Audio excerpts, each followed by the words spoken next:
салом бинандагони хабар тиҷи, ман навҷон юсупов бо шумо мебошам. дӯстони азиз, лайк монданро фаромӯш накунед ва ба канали мо мубтадӣ шавед. варзишгари маъруфи тоҷик Дилшод Назаров бинобар вайрон кардани қоидаҳои зидди допинг аз ҳаққи иштирок дар мусобиқаҳо маҳрум гардидааст. қаҳрамони олимпиадаи соли 2016 дар Рио де Жанейро дар гузарондани Дилшод Назаров аз ҳаққи иштирок дар мусобиқаҳо маҳрум карда шуд. хабар медиҳад ниҳоди мустақили мубориза бо падидҳои манфӣ.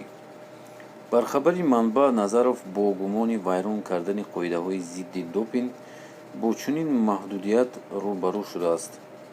манбаъ меафзояд, ки дар пайи тафтиши дубораи санҷиши допинг дар чемпионати ҷаҳони соли 2011 Тегу дар намунаи Дилшод Назаров маводи мамнуъи метаболити туринабол ёфт шудааст. феълан дар мавриди вокуниши Дилшод Назаров ва мақомоти соҳаи варзишии Тоҷикистон дар қарори аз ҳаққи ширкат дар мусобиқаҳо маҳрум кардани ӯ рӯи даст нест.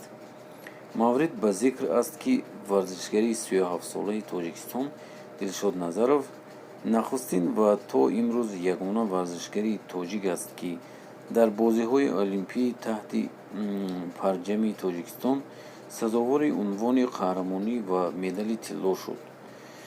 ӯ соли 2016 дар Олимпиадаи Рио де Жанейро дар гузандозӣ соҳиби унвони қаҳрамонии олимпӣ гардида буд.